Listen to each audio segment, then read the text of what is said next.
মামলা থেকে নাম সরাতে ১ কোটি টাকার প্রস্তাব। দেশের ক্রিকেটের সবচেয়ে বড় তারকাদের একজন সাবেক অধিনায়ক সাকিব আল হাসানের এমন বিস্ফোরক দাবিতে নতুন করে আলোচনা শুরু হয়েছে ক্রীড়াঙ্গন ও রাজনৈতিক মহলে।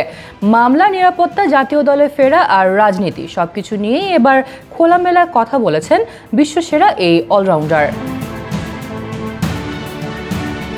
সংবাদ মাধ্যম প্রথম আলোকে দেওয়া এক সাক্ষাৎকারে সাকিব আল হাসান দাবি করেন, তার বিরুদ্ধে করা মামলায় নাম প্রত্যাহারের বিনিময়ে ১ কোটি টাকা চাওয়া হয়েছিল। সাকিব বলেছে ১ কোটি টাকা দিলে আমার নাম কেস থেকে উঠিয়ে দেবে। কিন্তু যারা বলছে তাদের ধারণা নেই যে কেস হয়ে যাওয়ার পর চাইলেই নাম উঠানো যায় না।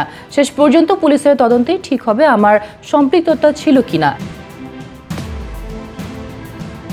কারা এই প্রস্তাব দিয়েছিল সে বিষয়ে বিস্তারিত না বললেও সাকিব জানান, এফআইআর এ যোগাযোগের জন্য দেওয়া এক ব্যক্তির মাধ্যমে বিষয়টি তার কাছে পৌঁছায়। প্রস্তাবের জবাবে তিনি বলেন, এসব টাকা দিয়ে কেন করাতে হবে ভাই? টাকা দেওয়া মানে তো হচ্ছে আমার সমস্যা আছে। দেশে ফেরা নিয়েও নিজের অবস্থান পরিষ্কার করেছেন সাবেক এই অধিনায়ক। তার মতে দেশে ফিরতে আইনগত বাধা না থাকলেও নিরাপত্তা এবং দেশ ত্যাগে নিষেধাজ্ঞা প্রত্যাহার হওয়া জরুরি।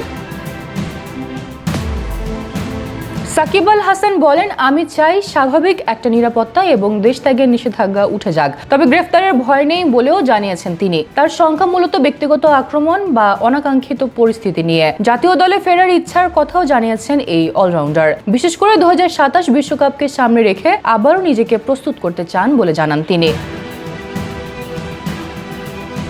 রাজনীতিতে যোগ দেওয়া নিয়ে অনুশোচনা নেই বিষয়টি জানিয়ে সাকিব আরও বলেন, মানুষ বারবার ভুলে যায় যে আমি একটা নির্দিষ্ট এলাকা থেকে সংসদ সদস্য হয়েছিলাম। এলাকার মানুষ আমাকে ভোট দিয়েছেন দেখেই আমি জিতেছি।